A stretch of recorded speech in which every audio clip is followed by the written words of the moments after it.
beginning of the call and say aloha, everybody. It's Monday, March 13th or Tuesday, March 14th, depending on where you are on the date line. And this is the Open-Hearted Practice Group, a group that's been meeting here on Zoom since the dawn of the pandemic, which, gosh, is now 3 years, I guess, or something like that. So we've grown from our little practice group in our living room to an international community that has between 30 and 50 people here or more every week. We're really glad to see you all here today. And I feel excited to be reunited with you. And I missed you for the last 3 weeks, and I'm so curious to hear any feedback you have about what you learned from Donna and Rob and Katrina while we were gone. And how are you? Yeah, the same thing's up for me is the curiosity. How'd it go? What'd you learn? What could we learn? Did things work out well? Those are the questions, but maybe we can actually, at the end of the whole session, we can review anything that anyone is willing to share with us about that. Yeah, and if you're here for the first time, let me just give you a little orientation about what we do. We consider this a nonviolent communication practice group. So it's an opportunity to practice. It's not really designed for deep empathic, soul-searching kind of experiences. We ask people to use relatively easy to navigate conflicts, and just so you can stay present for the practices. And we'll guide you how to do that when the time comes. And everything we do, of course, is optional. So we will do small groups a few times. We'll have a small group check-in in just a moment, which means that 3 of you will get together in a room and just hang out and arrive more fully in the call. And if you don't want to be in a group, you can put an equal sign in front of your name, and that will tell us not to put you in one. Yeah. You have choice. Later in the call, we'll be doing some paired work. So some people have expressed that they love to do just one-on-one work. So there'll be an opportunity to play around with that today as well. And there'll also be, I think, a written practice if there's time, so that we can explore the tension between autonomy and interdependence. And we'll talk more about that as we go. We'll also do a self-connection exercise in just a minute or two, which is just a chance to use nonviolent communication as a self-empathy tool or a self-connection tool. So unless there's any questions about what I've said so far, we'll go ahead and do that. I want to make space for if you have any questions or concerns before we keep going. You can use either the chat or you can raise your hand if you would like. Okay, so I'm not seeing anything. You want to leave the self-connection exercise? No, I'm going to be lazy today. Okay. I showed up, but you're doing all the work. Okay. All right, so just begin with right where you are. Just notice what you're doing. Bring some quality of observing awareness to what you're doing. Just notice what it is that you're doing. You might be looking at a screen. You might be feeling curious about what's going to happen next. Probably sitting on something, maybe laying down. Some of you might even be driving in a car. If that's what's happening for you, then pay attention to driving. Don't pay attention to me. And then let your eyes just wander off the screen if you'd like. And practice this really powerful skill of orientation, orienting you to the environment that you're in. So you just let your eyes go wherever they want to go. This is a deep quality of support that you're giving yourself, giving your nervous system an opportunity to determine whether you're in a safe place or not, whether there are any threats to your well-being. And if there are, then please leave and take care of yourself. First and foremost. And as you scan, just notice how your body responds to what you see.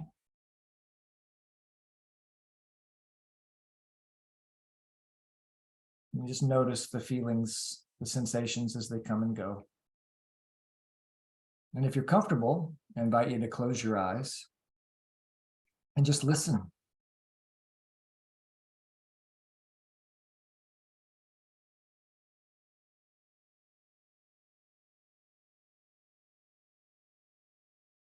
While you're just listening, you're also resting. You're resting your visual cortex of your brain. Does so much work. So you're actually giving yourself the gift of a little bit of rest, even as you stay aware and awake through your other senses.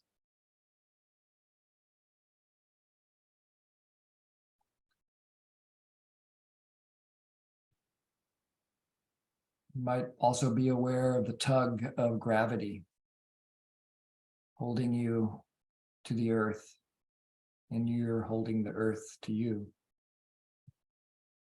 in a mutual dance of attraction.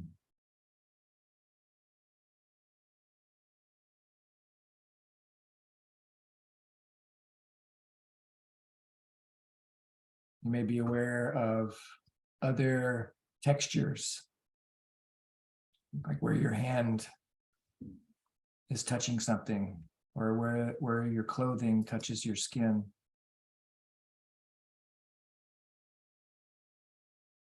You're probably aware of where your body is in space. Like you can just tune in, say, for example, to your right foot, and you know where it is in relationship to the rest of your body. So your body is constantly making a million observations in support of your well-being, to make sure that you're safe and that you have the opportunity to notice needs as they arise. And the way you become aware of those needs is to first attune yourself to your feelings. What do you notice as someone was mentioning this word embodiment? You're an embodied human being. And what it means to have a body is to sense that body. What sensations are you aware of right now? It might show up as pain, pain in the head, or a sore muscle from a workout or a long walk. Some other kind of pain might come out as some sort of pleasure, feeling of openness or relaxation in some part of the body.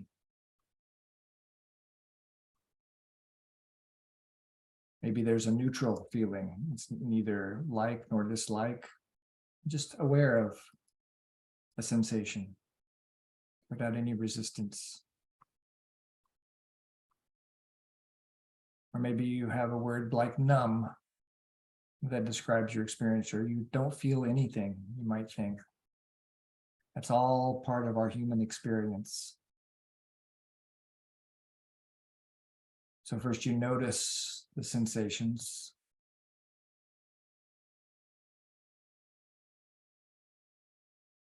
Notice how they come and go. And then if it's helpful, you can name them. Sometimes it can be calming, self-connecting, just to name the sensations.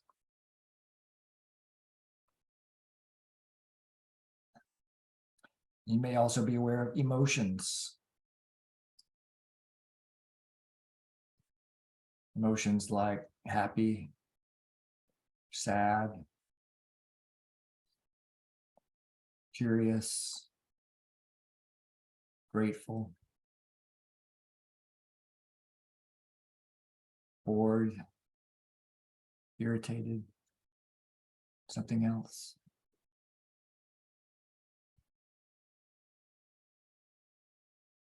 And each of these sensations and emotions is like a packet of information that's telling you about the state of your needs, about what's important to you.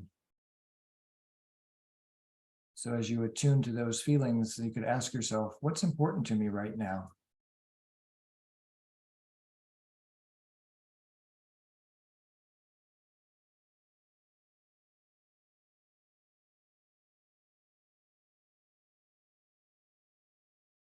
And as you connect to these needs, these values, you can wonder further, what could I do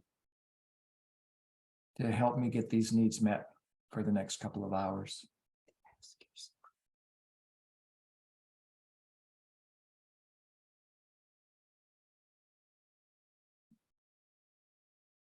It's just a gentle inquiry. Where's my power? What could I do to support myself?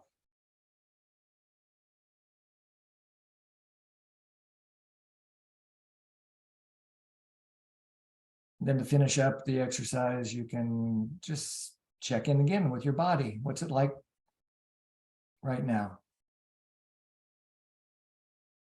Just being present with sensations and emotions again. Allowing your eyes to open if you want to. Re-engaging with our group. Ready to go. And we will open up some small groups for you. And this is just a chance to get to know some new people or say hello to old friends that you haven't seen for a while. The groups are pretty much randomized. And the group will last about 9 minutes plus 1, so a total of 10 minutes. And just do a round or two. Introduce yourself, tell your little pod mates how you're feeling, where you're from, whatever you'd like to say to connect about your feelings and needs. And then make sure there's time for everybody. So everybody has about 3 minutes. And if you get finished, go around again. See if you can go a little bit deeper. So it's your chance to practice the skills of honesty, to say what's vulnerably in your heart.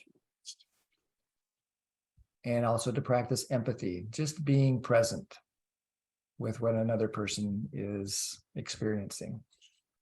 And it's helpful to have someone be a timekeeper, someone who's willing to let people know before when it's time to shift to another person. Then everybody gets a chance. And we'll see you back here in about 10 minutes. That worked out. There was all even. Please.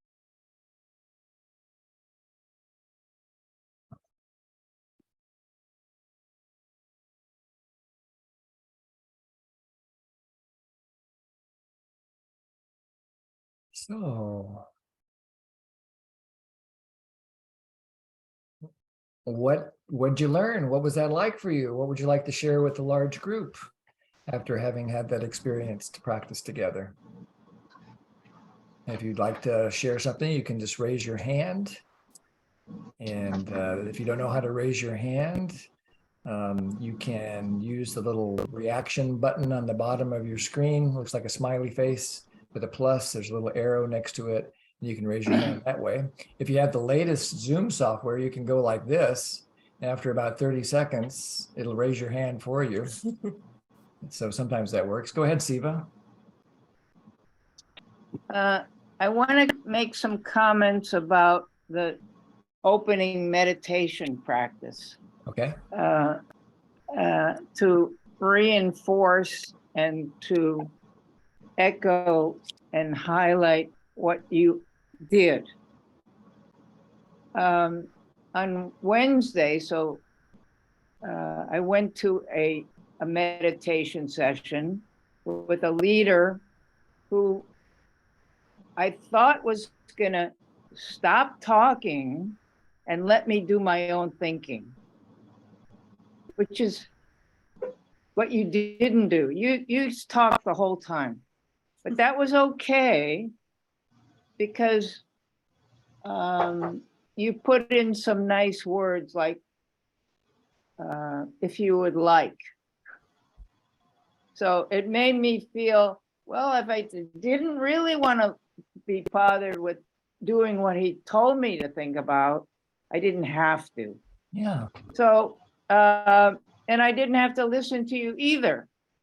But here I was in a room with 20 other people who didn't seem to be resisting. And she talked on and on and on and on and on and on and on and on and on overly directing when she started out, to my understanding, saying, I'm just going to get you started by reading this, whatever it was, and let you do your own thinking. Wow. So I talked to her afterwards and I said, this bothered me. It's not what I never experienced that kind of meditation leader. And so she said she didn't want to change her style. And I said, well, I won't be coming back. And Yeah. Yeah. So it sounds like it really was a challenge for you to stay present because you really wanted to have a chance to be with your own meditative experience rather than to just be processing a lot of words. I think it is an example of the tension between autonomy and the other word of empathy for somebody else, or how did you say it? Today we're going to be working on autonomy and interdependence. So that's a perfect example of it. What you talk. Yeah, that's why I brought it up. Thank you. Thanks. Anybody else?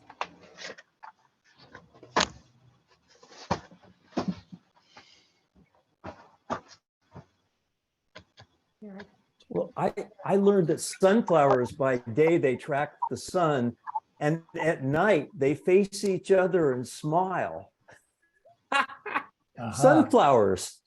Yeah. And I learned that palm trees in 150-mile-an-hour wind, they'll bend 40 degrees back and forth, and they don't pull their roots out. They bend. There's resilience to palm trees. So in St. Petersburg, Florida, there's still 80% of them are still standing. Now that's a model of how to be with the slings and arrows of life. They just bend and then they're able to stay alive and come back. Yeah. Thank you. Very inspiring. Cool. Those are our ancestors, those palm trees. Mhm. They're also our neighbors here. And you're bringing up this really important piece, which is resilience. And so we'll use that as the segue into and kind of orient people we haven't been here for 3 weeks. So we'll reorient ourselves as well to where we've been before we left you for a while for our trip. So we're talking about relationships and resilience this is the 7th week of a series, and we've been looking at these skills.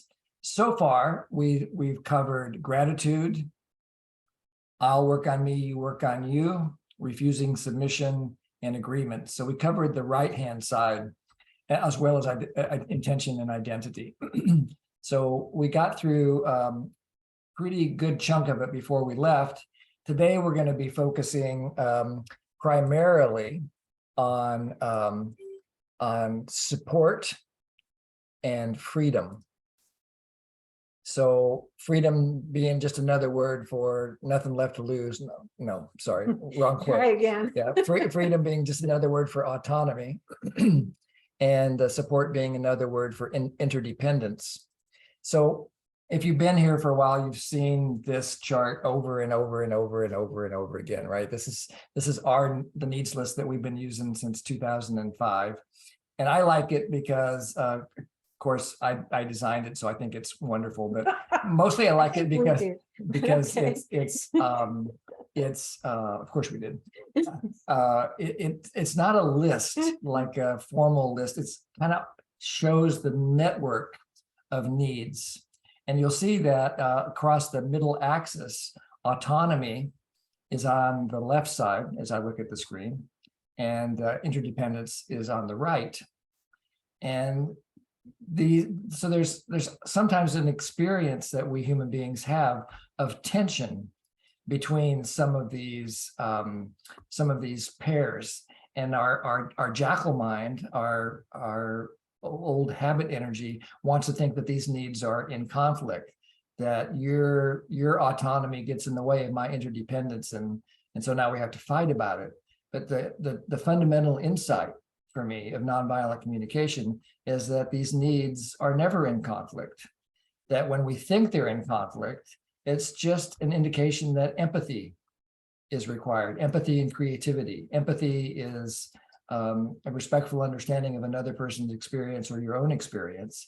And the effect of empathy is it helps us to blossom in terms of our creativity.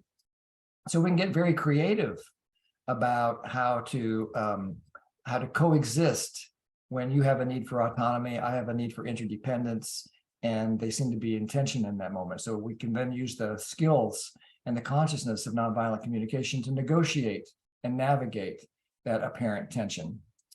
So in just a second, we're going to put you back into pairs and then give you the opportunity to do 3 rounds of connection. I'm going to make this bigger. There's someone I need to add. Okay, I need just to make this a little bit bigger so that people can see it. Okay. So we're going to do 3 rounds of connection. In the first round, you'll decide who's A and who is B, and the suggestion is that you just go alphabetically. So if your name's Bill and the other person in your group is Zelda, then Bill would go first. But you can do whatever you want to do. It's just to make it easy so you don't have to spend a lot of time negotiating who goes first. And in the first round, A speaks and B listens.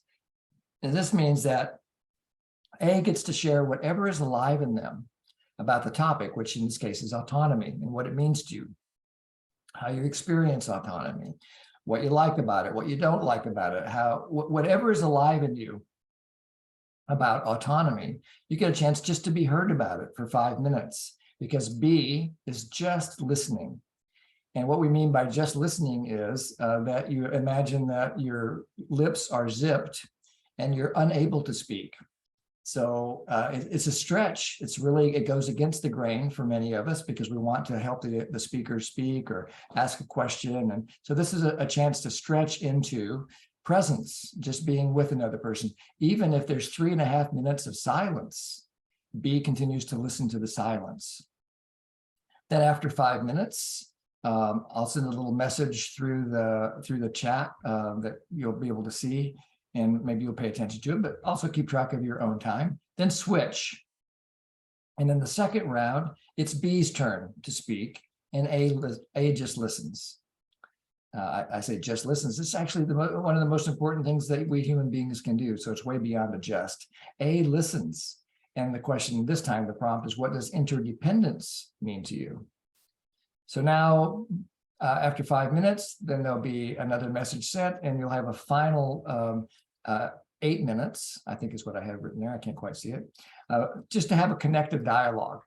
What I mean by a connected dialogue is that you drop the formal roles of speaker and listener and just have a normal conversation, and use your NVC skills as best as you can. So maybe before you speak, you might want to do an empathic reflection of the last thing you heard, if that's what your heart tells you might be supportive of connection. Or maybe you want to open up with a request or with some gratitude.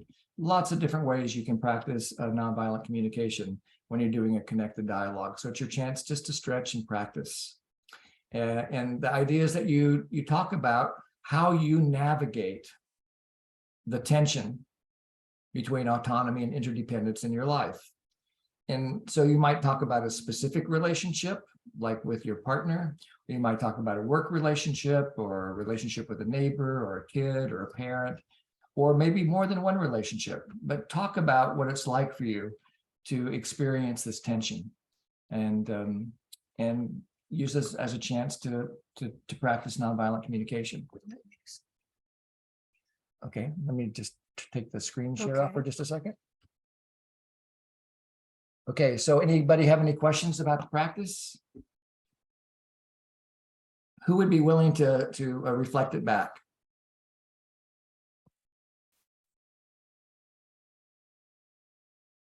Yeah, Tanya.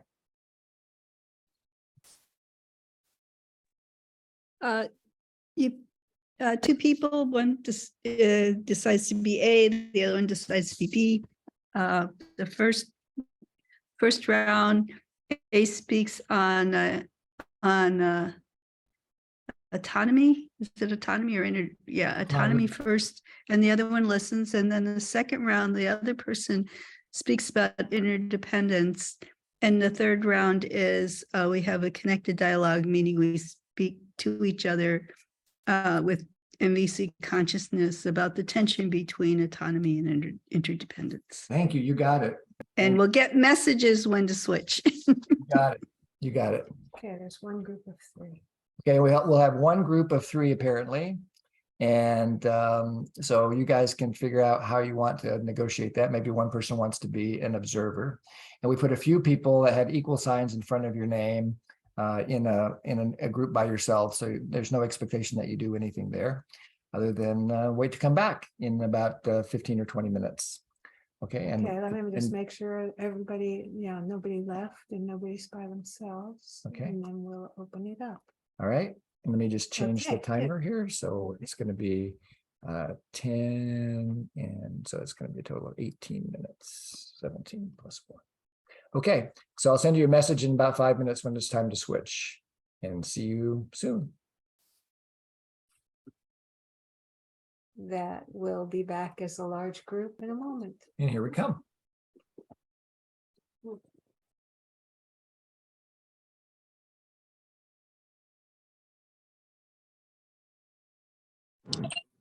Hi, Jim. Hi, Jyoti. Narsi here. I'm glad you're here, Narsi. Yeah, welcome. Everyone's just coming back from small groups, and Yeah, Well- okay. I'm traveling to the airport. I'll be here as much as possible. okay, great. We'll go ahead and mute you. Yeah, so this is the moment that I've been waiting for, because I'm just full of wonder and curiosity about what it was like for you to talk about these 2 needs with a friend. And so if anybody would be willing to share what your experience is, that would be very meaningful for me to find out what it was like for you. Go ahead, Cecilia. Yes, so it was very interesting to share with another parent the struggles of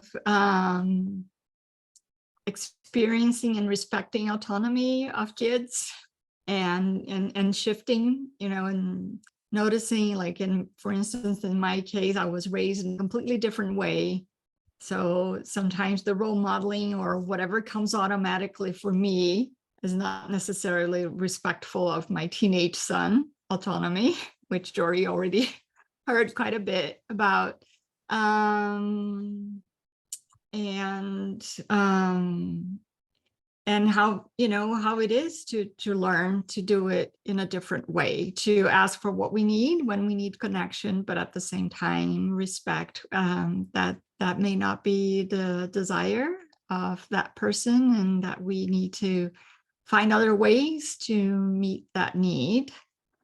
And just, just appreciating to have shared with the space with another parent that could right away resonate and bring me a sense that I'm not alone in this, that we're all in this together. Yeah. So just appreciating how wonderful it is when you experience your own autonomy, and how hard it can be sometimes to respect autonomy in others. Yes. Thank you. That really resonates for me. Really, really resonates. Thank you. And Tanya?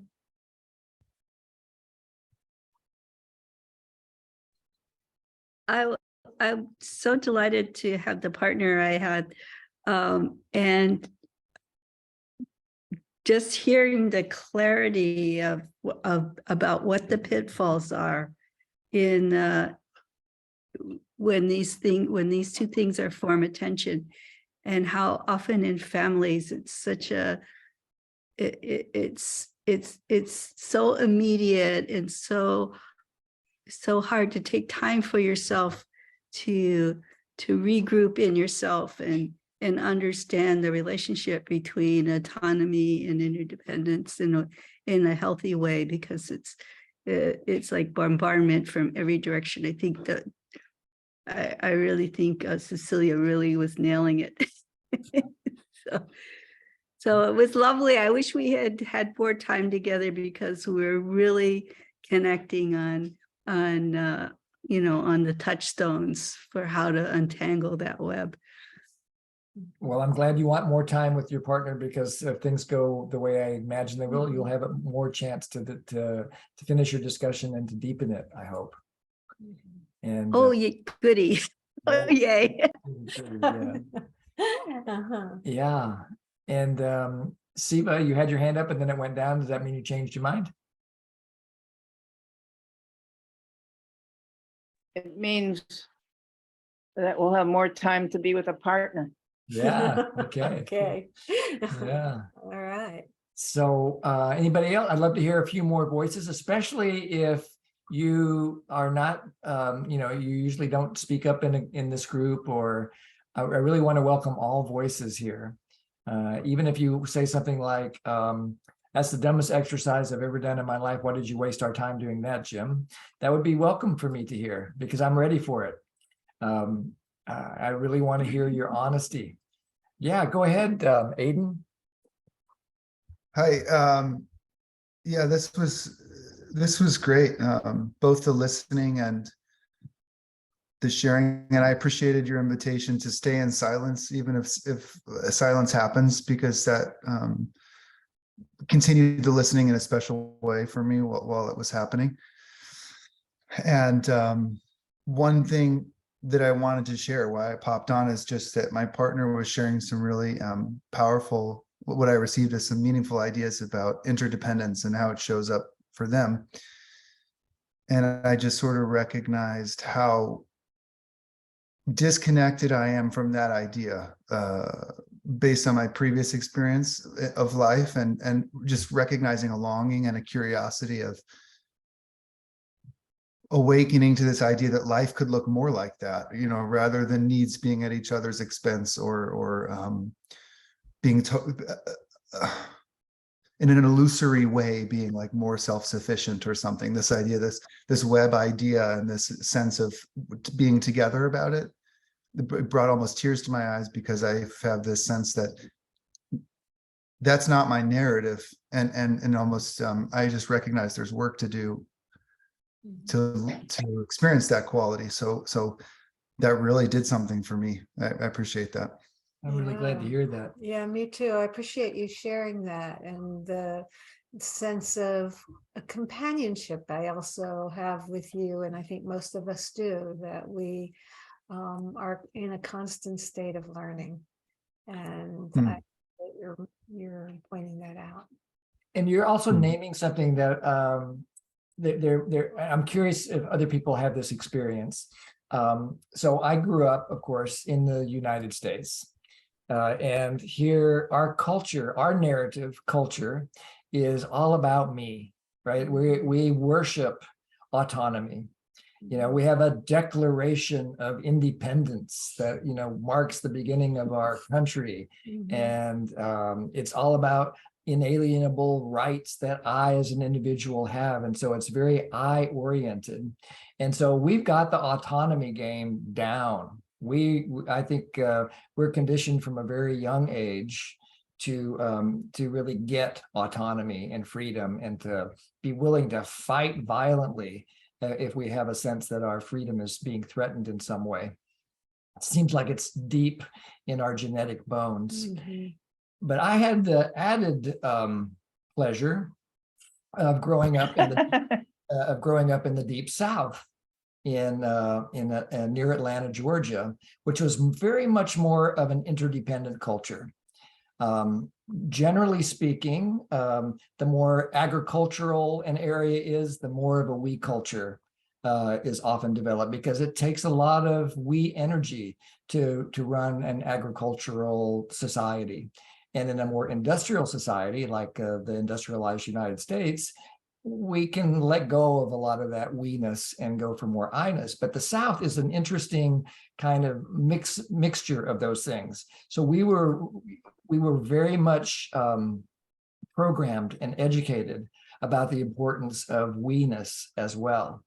And then when we started traveling, Joy and I had this fantastic opportunity to start teaching NVC in Asia, and starting in Japan first, where we really started learning about we cultures. I mean, even our version in the South We have so much to learn about how to have more interdependence. And the fundamental insight that I got was about maybe it's the genius in a way of Marshall Rosenberg, because he recognized these two needs as like the critical pair for having a full human life, and that folks in the West, we tend to lean towards autonomy. Folks in the East, generally, stereotypically speaking, tends towards interdependence, but NVC offers a way to actually negotiate that tension in relationship. Not only the tension in ourselves, like sometimes we have I have these wrestling matches between my own autonomy and also realizing that I have a partner that I live with, and another partner that shares the house with us. Our daughter Jaya lives here, and I'm part of a neighborhood, and I'm part of an island, and so on and so forth. So really getting to experience with more depth the interplay of autonomy and interdependence. So I want to just pause here and see if anybody else would like to say anything about your reflections about these two needs. Go ahead, Siva?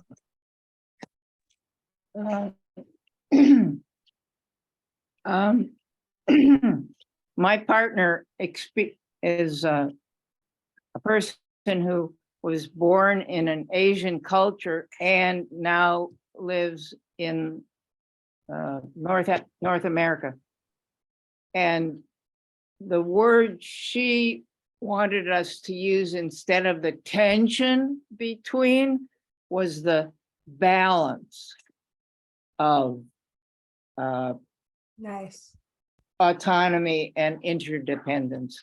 And I agree that the word tension in itself makes you tense about it, but the word balance is a much better psychological, because seeking balance. Yeah, Mhm. I like Yeah. that. Thank Yeah, you. thank you. Yeah, appreciate that. And then AJ? If you're talking, there you go. Hello, Hi. hi. hello, Jim. Am I audible? Yes. Hi, Jory. Hi there. This was a very interesting exercise for me, because the person I was paired with articulated how she sees autonomy with so much clarity and detail that I think is something I really want for myself. And more importantly, I think what I realized is, to be truly interdependent, we should be autonomous as well. I mean, the foundation to be truly interdependent, that's the sense that I got, is that we need to be autonomous. And that was really touching for me, because I see myself as a person who easily comes across as needing to be dependent, or just plain needy. And I really wanted the kind of autonomy that the person articulated for myself, especially at the juncture of life that I'm in. Thank you for putting us through this reflective activity. You're welcome. Yeah, thank you for sharing that. I appreciate that vulnerability. Yeah. And Tanya? You know, I'm going to push back. I disagree about the statement about independence, because I think what we call independence in the US is actually dominance. And I believe that this idea of independence means I get to do what I want to do with no consequences, and I can trot all over you however much I can get away with. That's dominance. That is not independence. Yeah. And I'm so glad what you said, AJ. It just warmed my heart. I hope you saw my little heart shape. That to me, the reality of the universe, of course, is interdependence.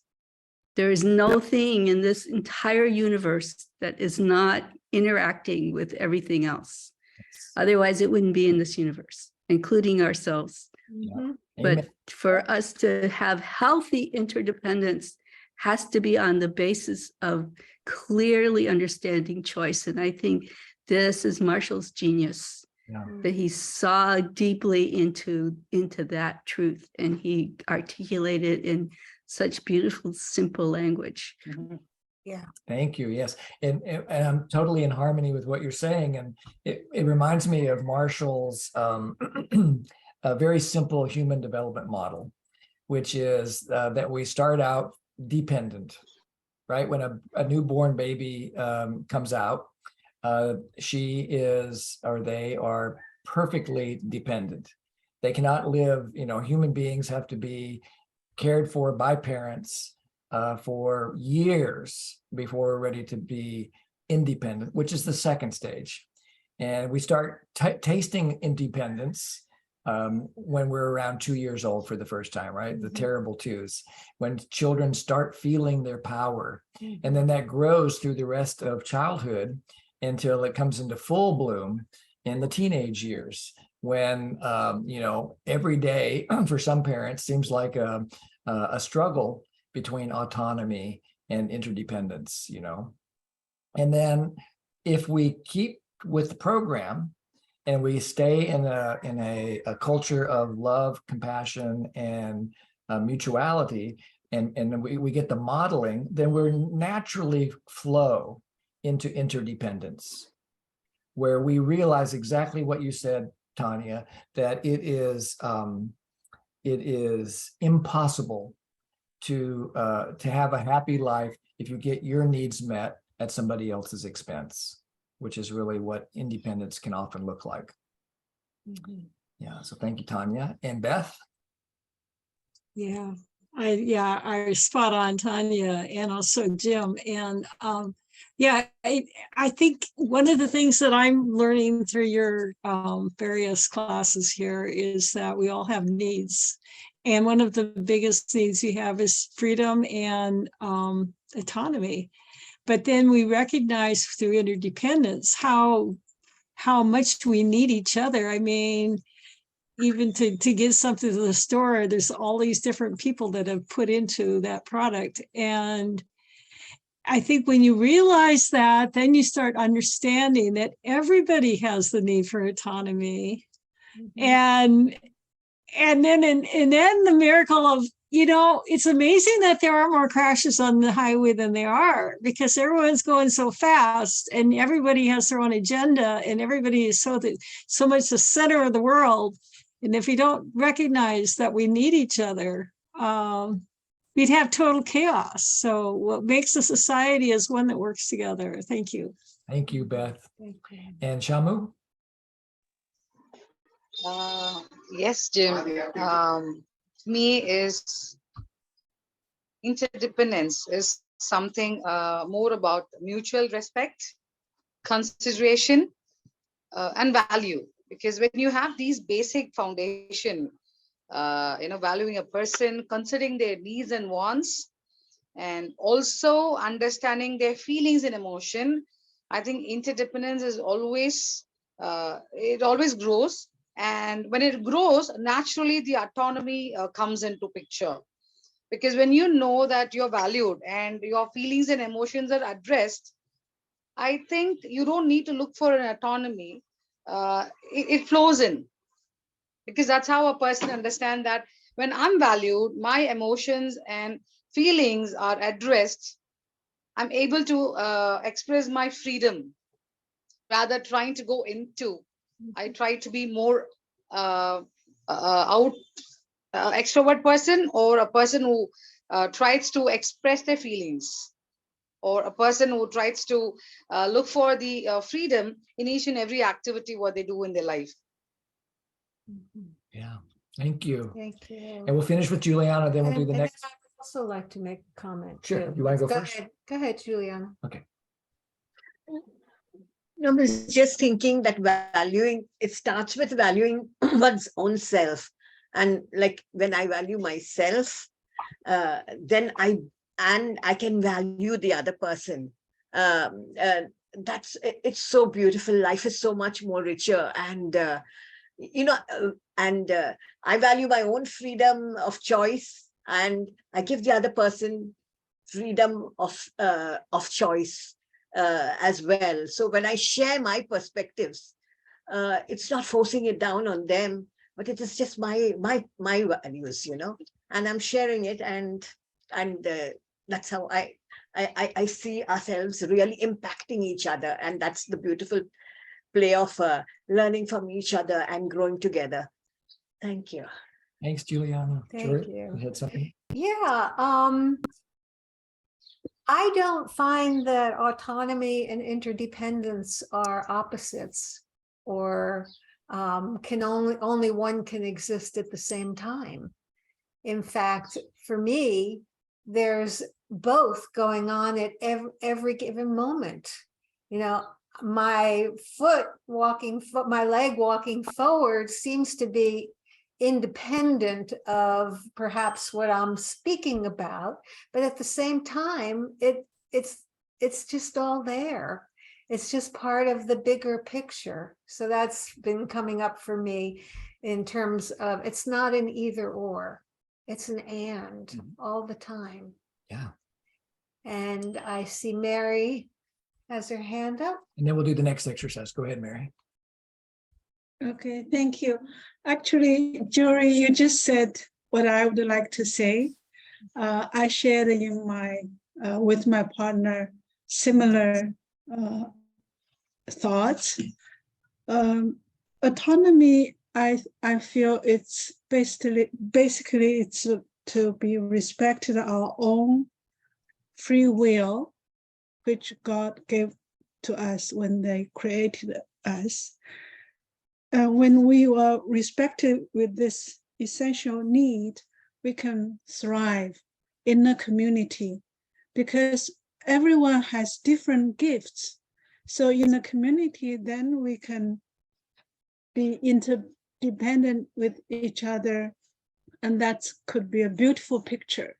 I shared a similar thing, but I learned this actually in Canada when I immigrated to Canada.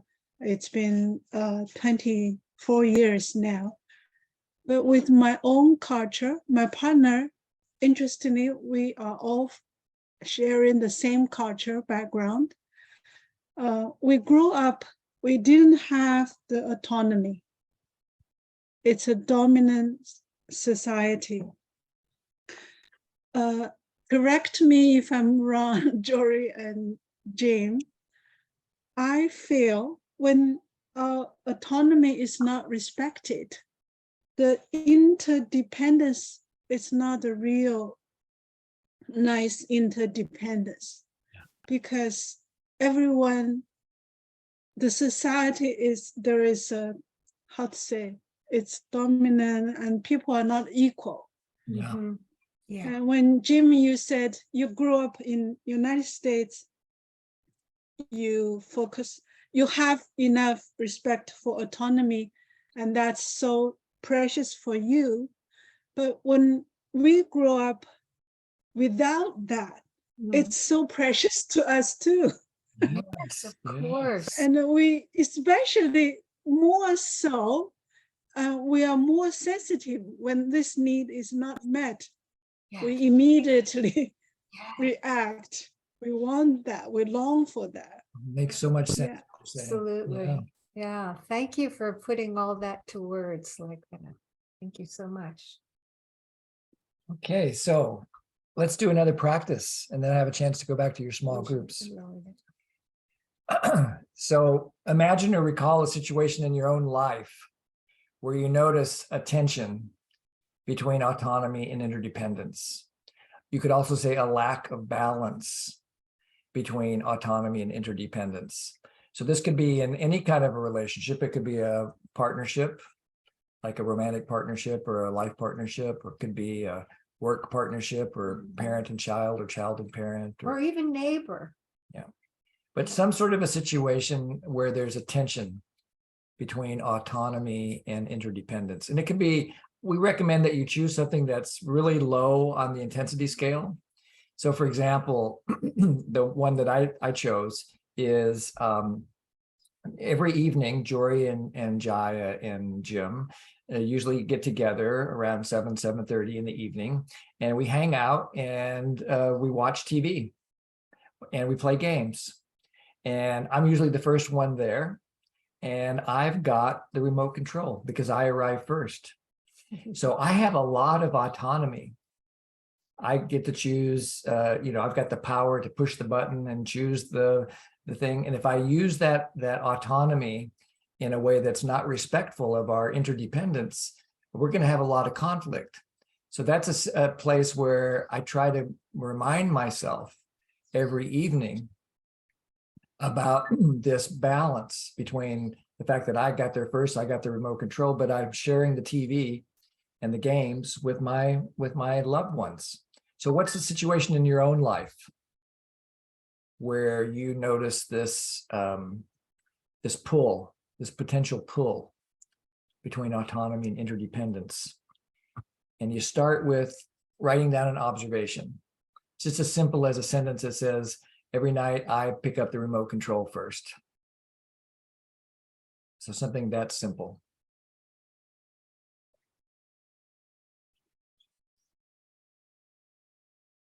You'll notice there's nothing about opinion in there. It's just what you saw, heard, smelled, tasted, whatever, just with your senses.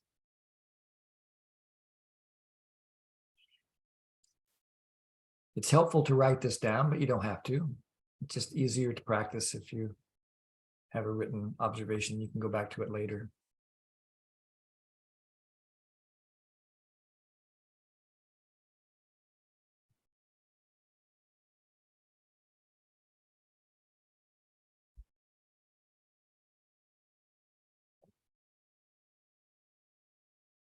Second question is, go ahead and tell the story. It's a chance for you to just write one paragraph about what this is like for you. And this is a place where you're free to do some evaluation.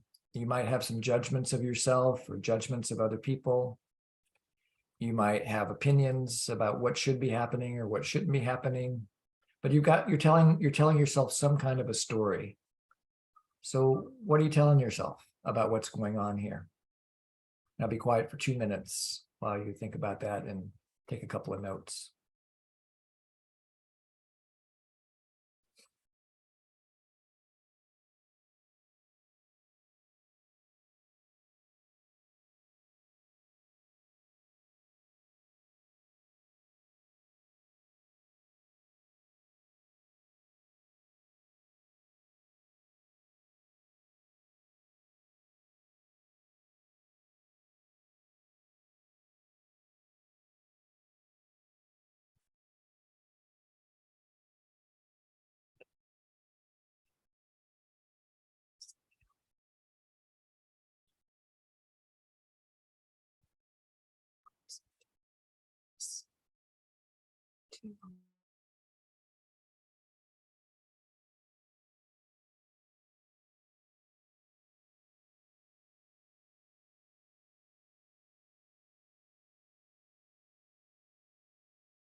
Okay.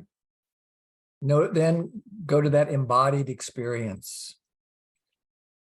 You're noticing some sense of tension or something's out of balance in terms of these two needs. What do you notice in your body? Like I notice if I slow down and actually pay attention, it's like an anxiety. I have a should voice in my head that constricts my chest a little bit. I should pay more attention to what other people need. I shouldn't be so bossy. And when I talk to myself with that story, I constrict my heart. I limit my choices. I shut down. What's it like for you? I'll be quiet for a minute while you explore.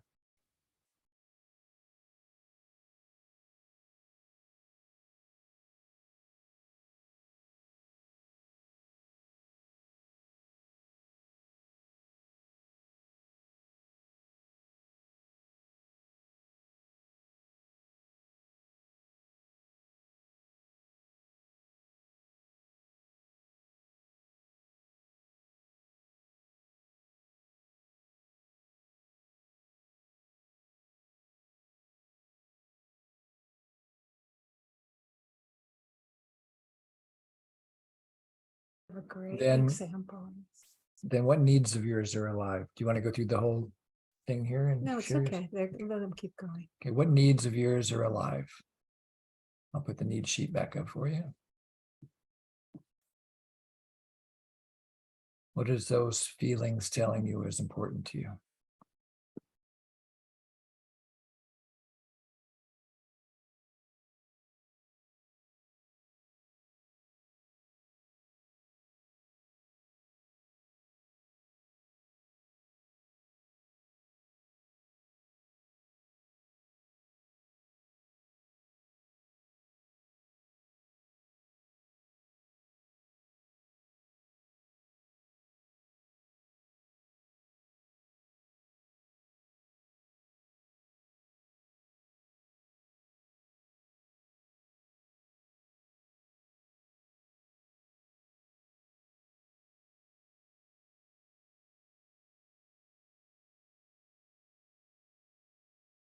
And then see if you have a request that bubbles up out of those needs.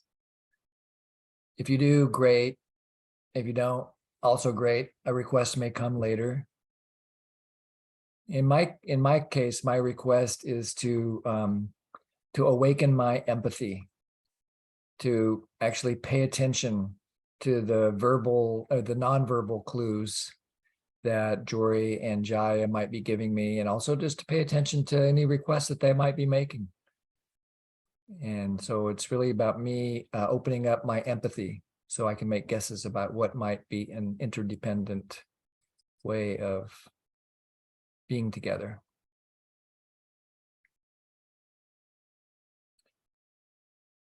Many people experience this last question as the hardest part. So maybe it's helpful to talk to a friend about it. So we're going to go back to the same small group that you were in before, the pair.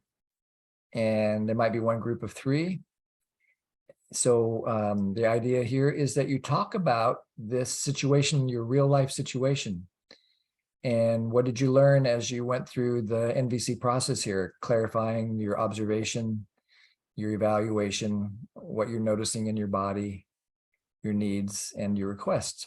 We'll do this for about 13 minutes, and then we'll come back and do a final checkout here in our group today. So see you back here in about 12 minutes.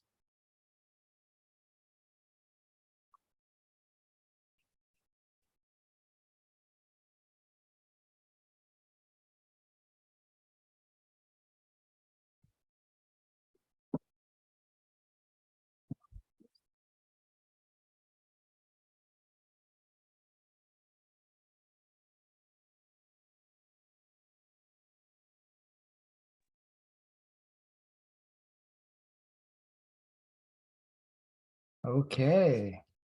Yeah, welcome Uh, back. As usual, I come back to this moment with hunger. Well, let's wait a moment till everybody gets. Okay, Hungry there. for your feedback about what you took away from this exercise.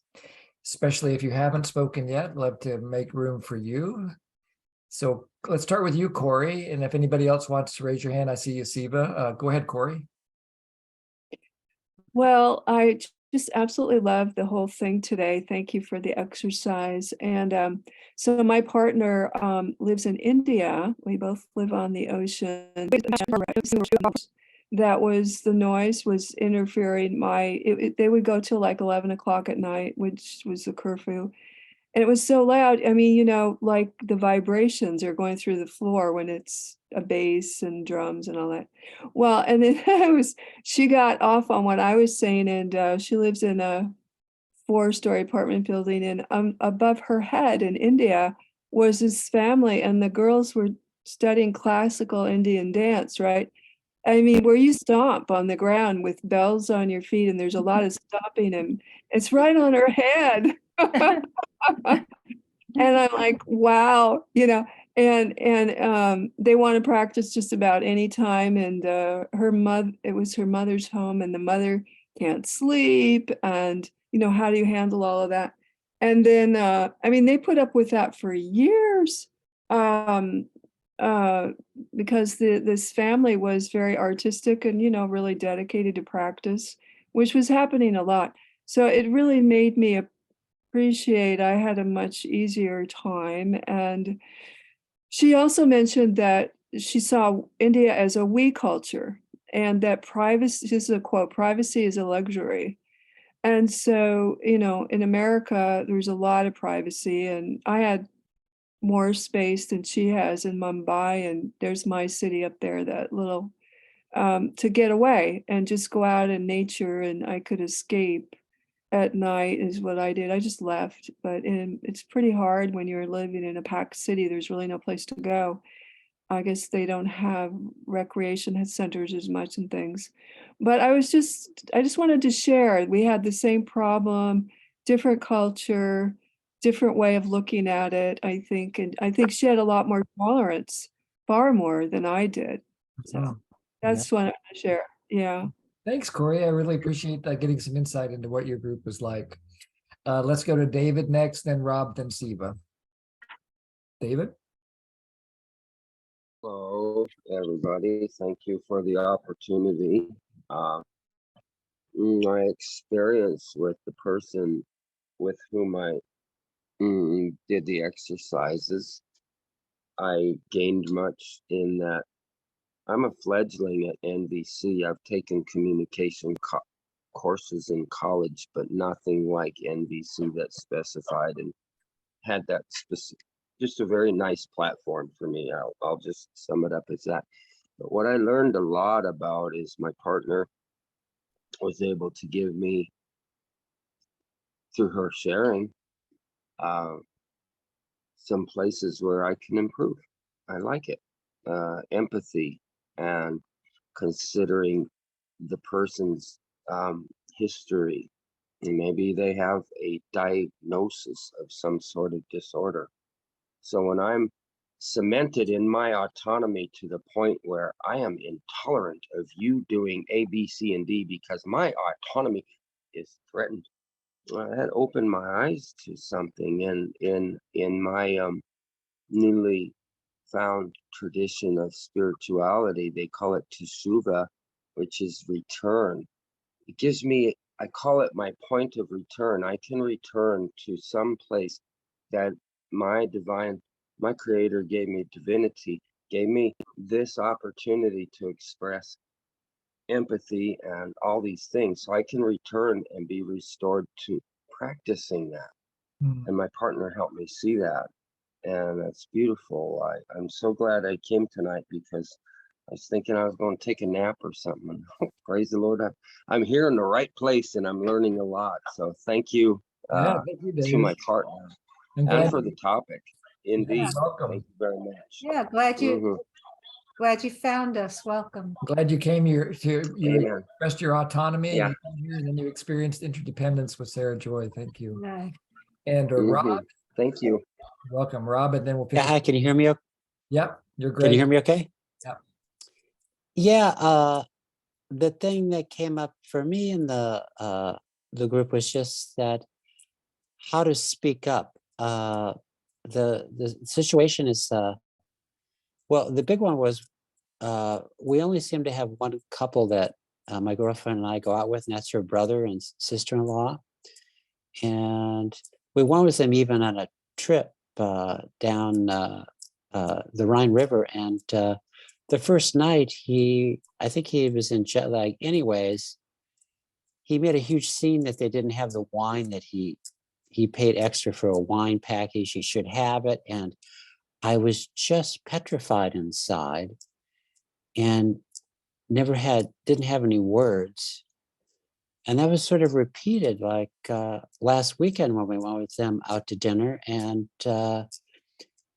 what I find is I don't really drink, but he drinks, and my girlfriend, after a glass of wine or two, again, he was in this kind of a mood where he kind of challenged, why can't we split it 3 ways, the bill? And, and I'm wanting my need for harmony and, just being gracious and enjoying. And again, it's kind of a feeling of withdrawing and not able to speak up. The solution I came up with, or request, was to go out with a different couple. But I think there's more of a thing to be able to speak up that I don't quite have, especially when people are drinking. Yeah. Yeah, I really catch the puzzle that you're in, especially when someone has been altered with another substance, that in a way is a barrier to the kind of connection that you really enjoy. Right. And just be able to say, come on, hey, why are you making a scene about this? I'll give you the cash. We'll split the, I don't have I guess there's a lot of fear there that it'll exacerbate the situation, and I'm not going to be able to express myself, so I do not speak up. And I feel like I would like to. Yeah.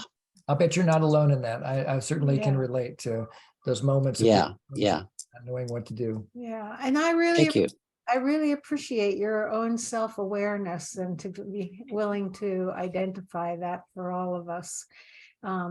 So that when you actually get to hear that you're not alone in this, and it also supports everybody else. So thank you. Yeah. And thank you. I'll drink to that. I've been waiting to say it. Go ahead, Siva.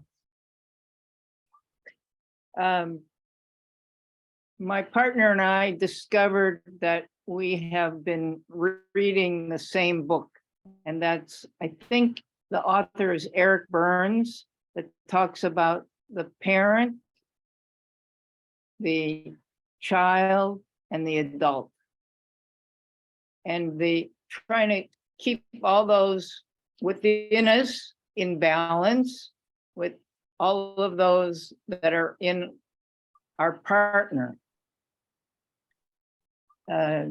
Just having the words and the pictures of these 3 circles.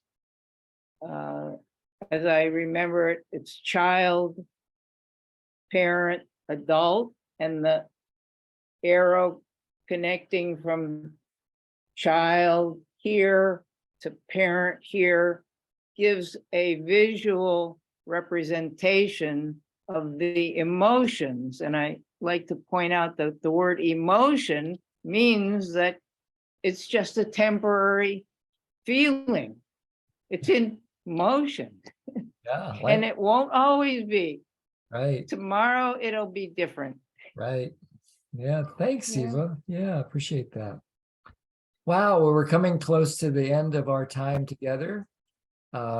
Couple of things that I want to share with you is we continue to collect money for the project that SUDA has of mentoring and assessment days and the convention in India. So we've been collecting money for that. Appreciate all of your support with that.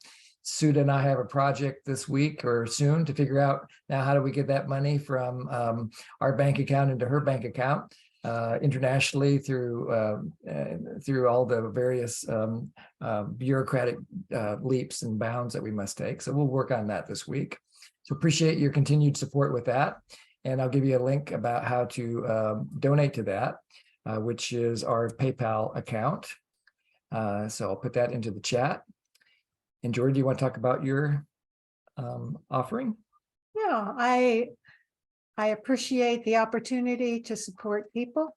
And to that end, if you would like to have an appointment to be able to hang out and see what we learn, that is at jory.youcanbook.me. I don't charge for my sessions. I take donations that people want to give. You're welcome to contribute. So I think that's all I have to say about that. Great. Yeah, and then here is ways you can get to the recordings. Like I mentioned at the beginning of the call, we record all the calls. And of course, I'm way behind on posting them. So eventually this call will be up, as well as the ones from Donna, Katrina, and Rob, who covered for us while we were on our trip. And so you can either get to them through our website, pathwaystoliberation.com, or through our YouTube channel, which is a weird thing. I never thought I'd have a YouTube channel. And they're both in the chat now. Yeah. And then let's see if there's anything else I want to. Oh yeah, I wrote a book, and love for you to buy it. And it's kind of it can be a real support for what we do in this class, because we break things down into skills, and we kind of keep going over the same skills and going deeper and deeper with these skills. And you can probably get the book through lots of different booksellers. And you can probably get it shipped for you free, no matter where you live, as long as you use one of those booksellers on that site. And you can also go to your bookstore and ask them to order it for you. Yeah, absolutely. That's my favorite thing. Your local bookstore, your mom and pop bookstore. Then we also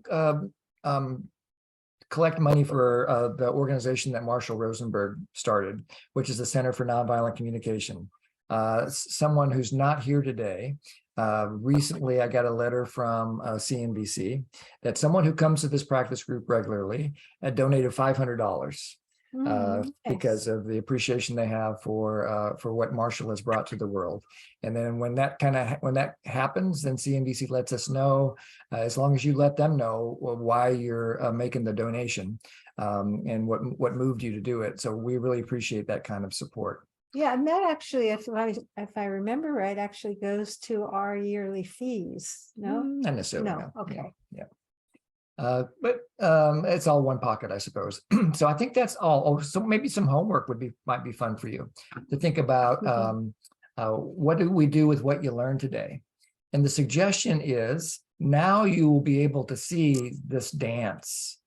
That's even better for me than either tension or balance. Look for the dance between autonomy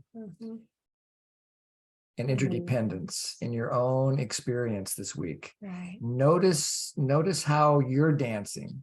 Notice where your edges are. Are you, do you have a strength on the autonomy end of the scale, or do you have a strength on the interdependence or the empathy or the contribution end of the scale? Or you have a sense of balance, or do you notice edges, places that you'd like to grow into?